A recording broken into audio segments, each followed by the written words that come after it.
est dans cette séance 8 du mois, un mois pour se choisir, un mois pour oser être toi.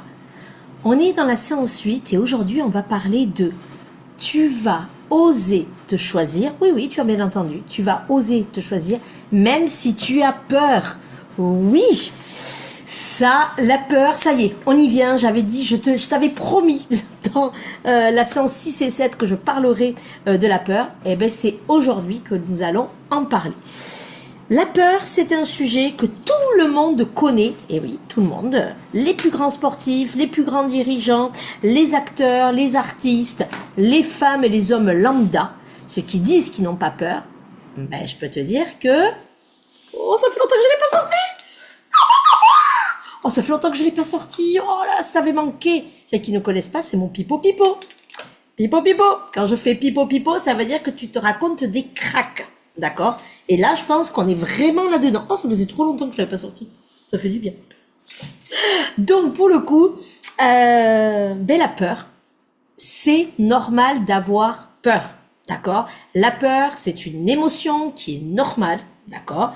Il y a les peurs, ben, on va dire primitives, qui sont là pour le danger. Ah, il y a un danger, vite, vite. À part qu'il y a le véritable danger et le danger imaginaire ou le danger que le corps se rappelle parce qu'il a vécu un trauma avec cette peur. D'accord? Et donc, je vais te dire qu'il y a à peu près, c'est à peu près, hein, plus de 80 à 90% des peurs qui ne se réalisent pas. Voilà. Donc ça veut dire même plutôt 90% des peurs qui ne se réalisent pas. Donc ça veut vraiment dire que c'est notre imaginaire et qu'on se noie et qu'on se fait nos films avec ça. Sauf que la peur, elle fait partie de notre vie, d'accord? Elle fait partie du chemin. Sauf que la peur, il y a deux sortes de peurs, d'accord? On va plutôt partir sur ça, d'accord? Moi, j'ai nommé, alors ça, tu peux chercher sur Internet, ils vont pas te les nommer comme ça. C'est moi qui ai créé ces noms-là. Il y a rien de spectaculaire. J'ai juste réfléchi aux mots que j'employais. Donc, les deux peurs que j'ai dégagées, c'est la peur vivante, d'accord? La peur vivante, c'est une peur qui ne... Alors, attends, je regarde. Ah, voilà. Alors, je cherchais parce que je me suis fait mes petites notes. Hein. Parce que ça, c'est pas une séance type que j'ai fait avec une femme dans mes accompagnements, soit business, soit en accompagnement relationnel, soit en accompagnement psychothérapique. D'accord? Et ça, je l'ai pas encore vraiment enseigné comme ça dans mon institut de thérapie. Mais ça va pas tarder. Donc, la peur, elle est légitime, elle est normale, d'accord? Il y a la peur quand tu fasses un accident ou quelque chose. Ça, je parle pas de ces peurs-là, d'accord? Ça, je vais les enlever. C'est les peurs mentales, en fait, que je vais parler, d'accord? Ça aussi, c'est les termes que moi j'emploie. Donc, c'est vraiment des peurs mentales. Et dans ces deux types de peurs mentales, il y a deux types. Dans ce type de peur mentale, il y a deux types de peurs. Il y a la peur vivante. Et ça, je le retrouve dans tout ce que je vois dans mon quotidien, dans moi, ce que je vis, bien évidemment, mais aussi dans mes accompagnements. C'est vraiment, donc là, c'est pas quelqu'un en particulier, c'est vraiment plus comme si j'en avais fait une théorie, d'accord? Théorisation sur les peurs, simple et rapide pour toi. Donc il y a la peur vivante, celle qui est là, qui accompagne, mais qui est inconfortable, tout à fait d'accord avec ça, mais par contre, c'est une peur qui est traversable. D'accord? Une peur qui n'empêche pas d'agir, qui fait grandir, au contraire, quand on la dépasse. Et quand elle fait quoi quand elle la dépasse? C'est qu'elle fait grandir la confiance en soi, l'estime de soi. Donc ça, c'est une peur que j'ai envie de dire que je valorise, forcément. C'est une peur, c'est celle-là qu'on devrait toujours avoir. C'est cette peur mentale vivante qui doit être presque de l'adrénaline, qui doit nous motiver. Malheureusement, il y a des peurs que j'aime appeler des peurs symptomatiques, où derrière il y a un symptôme à aller voir, donc ça veut dire qu'il faut aller creuser, c'est l'analyse, et ça j'adore, mais je préférerais qu'il y en ait moins quand même. Ce sont des peurs figeantes. Donc tu as les peurs vivantes et les peurs figeantes, moi ce que j'appelle, et elle porte bien son nom, je suis pas allée très loin, c'est que je disais, les peurs, tant qu'elles ne t'empêchent pas d'agir, de vivre, de te dépasser, de faire ce que tu as envie de faire, donc des peurs vivantes, c'est ok. Parce que derrière les peurs, j'aime toujours dire qu'il y a le bonheur. Derrière les peurs, quand on est dans les peurs vivantes, il y a toujours le bonheur, il y a toujours l'amour, il y a toujours la confiance en soi, la reconnexion à soi, il y a plus grand que soi, etc., etc. Sauf que il y a beaucoup de femmes qui restent dans les peurs figeantes. Et c'est là où je disais, avoir des peurs, c'est ok, mais quand ces peurs te figent, c'est pour ça que je les ai appelées les peurs figeantes, ben là, il y a un problème. Là, il y a un problème. Et en effet, ces peurs figeantes, elles te paralysent, elles viennent dans l'hypervigilance, donc il y a une mauvaise régulation de ton système nerveux, ça déclenche du stress, ça t'empêche d'avancer, ça t'empêche de prendre des décisions, ça te maintient dans ton passé. D'accord? C'est parce que ces peurs figeantes sont reliées à ton passé, à des traumas, des fois, très très forts, mais des fois à des... bon, ça revient à des traumas, hein, peu importe le trauma, où tu t'es dit, tu fais des liens de cause à effet. Le lien, tu te dis, voilà ce qui s'est passé dans mon passé et voilà ce qui est arrivé après. Donc là, il y a une peur qui s'installe, plus forte que toi, inconsciemment et corporellement dans ton système nerveux, et là, tu te fiches. Et c'est là où moi, j'ai envie de dire, on va aller travailler dessus. C'est ça qui est important. Alors, je regarde mes petites notes.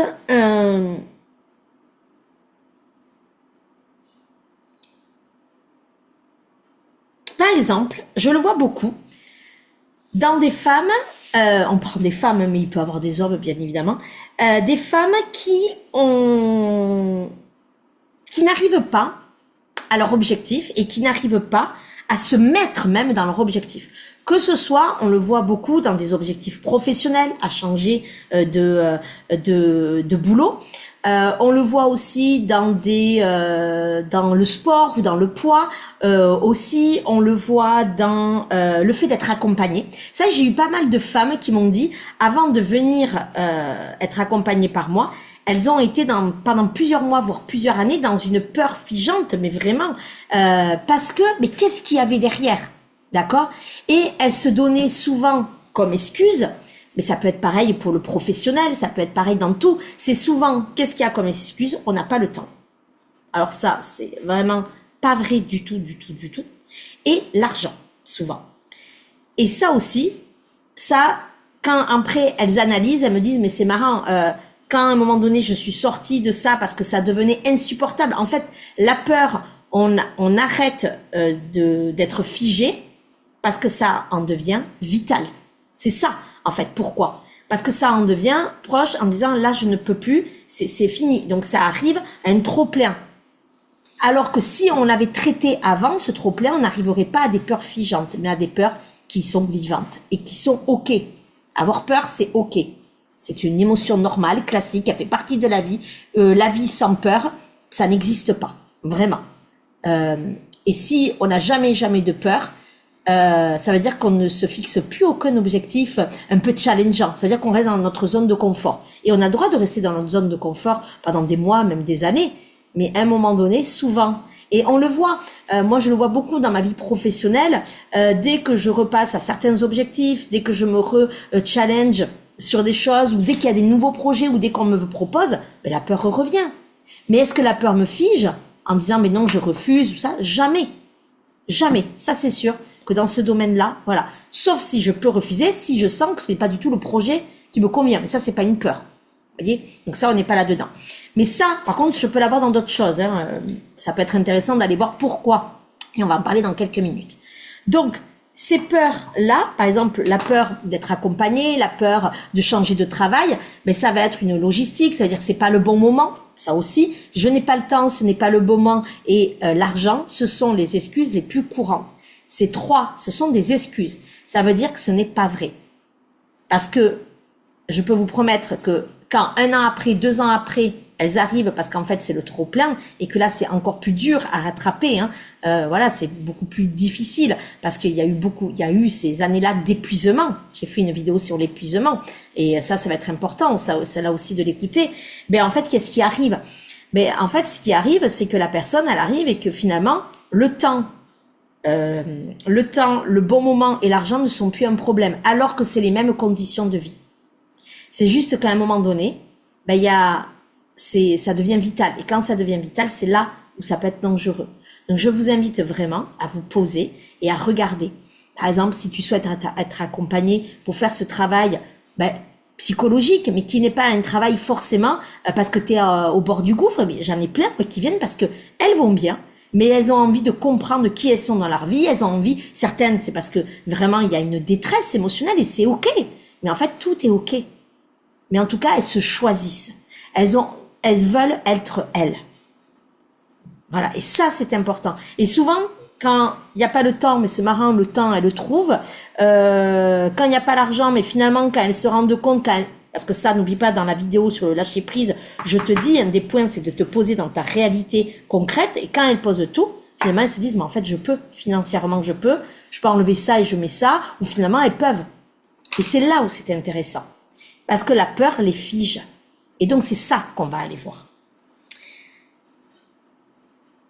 La peur ne bloque pas l'action. Même si c'est la réalité, ça bloque l'action. La peur, en fait, elle bloque une loyauté. La peur figeante, elle n'est pas là pour empêcher de vivre, elle est là pour éviter une transgression familiale, sociétale ou identitaire. D'accord? Ça, c'est très, très important. Cette phrase-là, c'est pour moi une des phrases clés.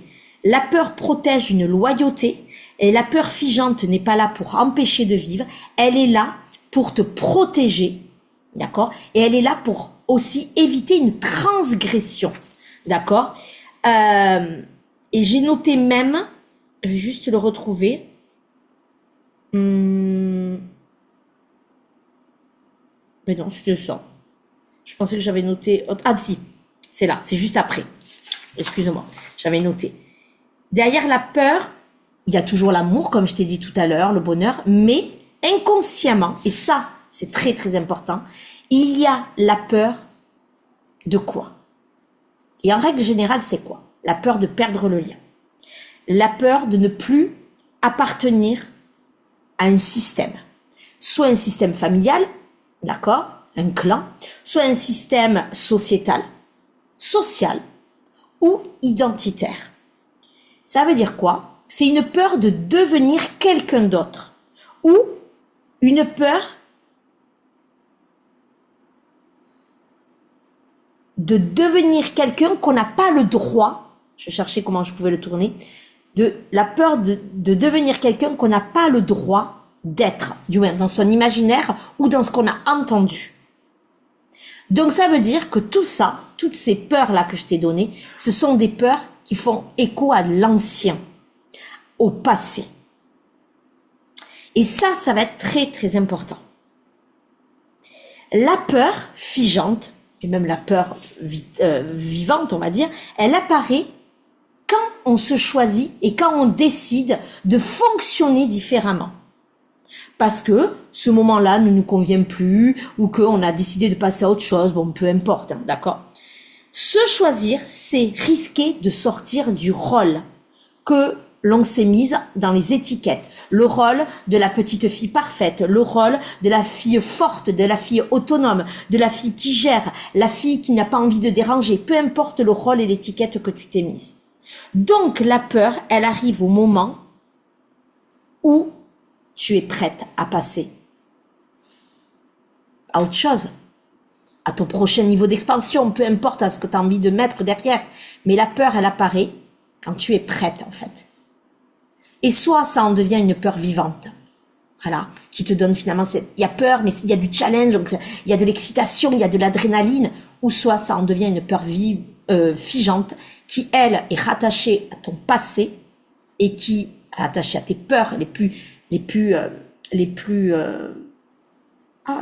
primaires, tu vois, et qui est même relié des fois du transgénérationnel.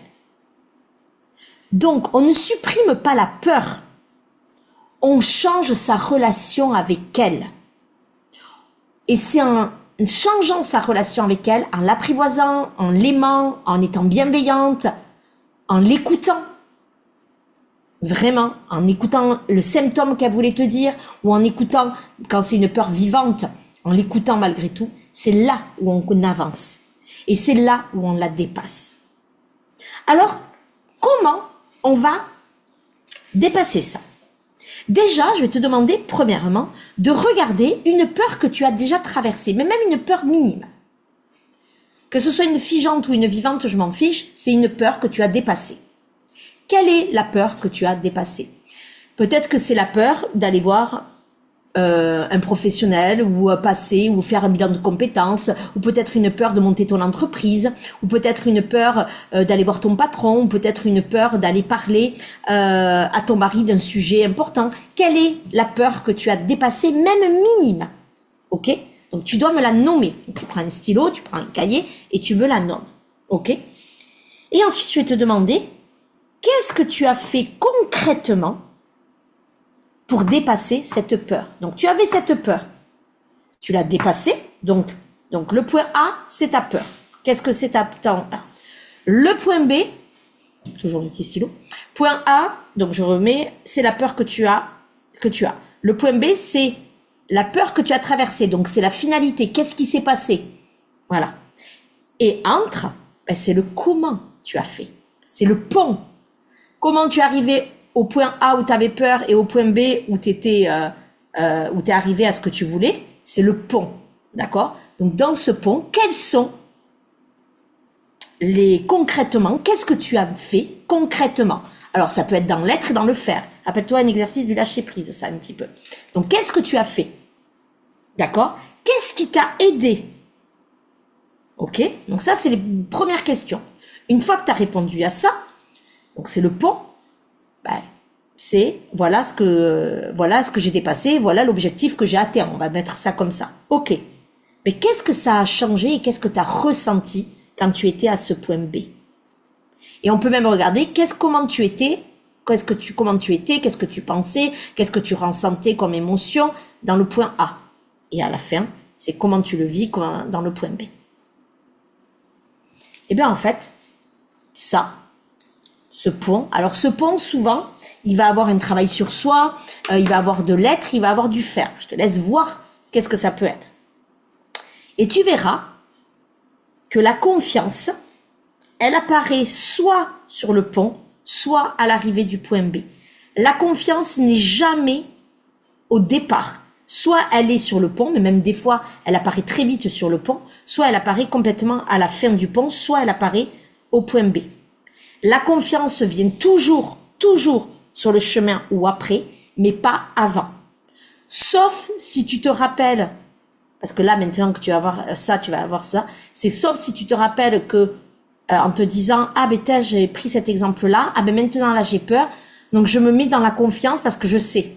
Et ça, c'est parce que tu as eu le truc. Mais en général, le ressenti pleinement, on l'a pendant le chemin ou juste après, quand on se pose et quand on observe. Parce que si on n'est pas dans la conscience des choses, si on n'est pas dans l'intentionnalité, qu'on fait ça sans y mettre de la conscience, bon, en fait, ça sert à rien.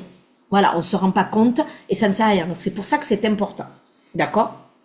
Donc, ensuite, mais maintenant, je vais te demander de regarder une de tes peurs. Alors, que ce soit une peur vivante ou une peur figeante, mais je préférerais une peur figeante.